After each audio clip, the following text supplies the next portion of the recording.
என்னது டீயா? எனக்கு தலை வலிக்குதுன்னு வச்சுட்டு வந்தேன். அதை கொஞ்சத்தை குடிக்க விட்டு மறுபடியும் டீயை நீ பிடிங்கிட்ட. திருப்பி வேற இதில்ல நீ உனக்கு.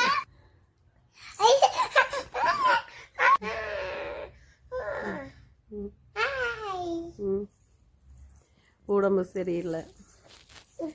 அன்னைக்கு டீ அன்னைக்கு சொன்னேன்ல ரெடி ஆயிட்டேன் நல்லா இருக்குது அப்படின்னு.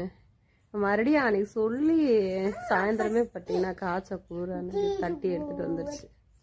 படுத்தவதான் படுக்க வேண்டியது, எந்திரிக்க வேண்டியது, சாப்பாடு செஞ்சு வைக்க வேண்டியது, மறுபடியும் படுத்துக்க வேண்டியது, இப்படியே தான் போய்கிட்டு இருக்குது. என்னன்னு தெரில. 8 நாள் ஆச்சு நான் படுத்து. 8 நாள் ஆச்சு. ரெடியாகவே மாட்டேங்குது. சளி, காய்ச்சல், இரும்பல் ஒன்றுமே ரெடியான வேண்டிய காணும். ஆனால் படுத்து தான் வீட்டு வேலையெல்லாம் செஞ்சிட்ருக்கிறேன். கொஞ்சம் நேரம் படுத்துக்குவேன். சோறு வச்சு விட்ருவேன் குக்கரில். படுத்துக்குவேன். போட்டால் கீழே விசில் வரும். போய் ஆஃப் பண்ணுவேன். பருப்பை போட்டு விட்ருவேன். அப்புறம் வந்து படுத்துப்பேன். வெங்காயம் உரிப்பேன், படுத்துப்பேன். அப்புறம் இப்படி ஏதோ பூ கட்டுவேன். பூ ஒரு பாக்கெட் பூ கட்டுறதுக்கு பொழுதாக்கிடுவேன். அப்படியே கொஞ்சம் நேரம் இடுப்பு வலிக்கும் படுத்துக்குவேன், முதுகு வலிக்கும் படுத்துக்குவேன். அதே மாதிரி கொஞ்சம் நேரம் படுத்துக்குவேன். இந்த குழந்தைய பார்க்குறக்கு ஆள் இல்லை. படுத்து சரி எவ்வளோ பக்கத்தில் வராது சாமி. இவ்வளோ பக்கத்தில் படுத்து தான் வேலை பார்த்துக்கிட்டு இருக்கிறேன்.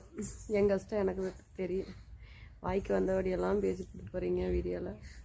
பேசாமல் போங்க சரியா? ஐயோ சரியில்லை. ஈன்னு பல்ல காட்டுறாவோ. பல்லா உனக்கு பல்லெல்லாம் வந்துருச்சு. சரி விடு. ஏன் வீடியோ போடல சுமதிங்கிறீங்க? இந்த மாதிரி படுத்து கிடக்குற நான் என்னங்க வீடியோ போடுவேன்? எங்க வீட்டில் உடம்பு சரியில்லாம வீடியோ போட்டனா எங்கள் வீட்டுக்காரர் பார்த்தீங்கன்னா கண்ட மினி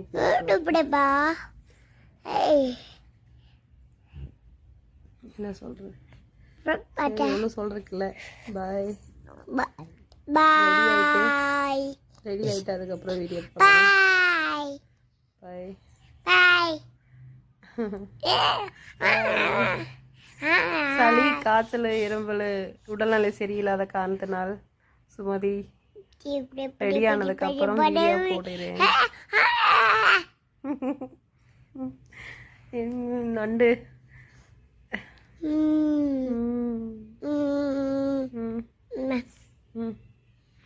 பாய் சொல்லு எல்லாருக்கும்.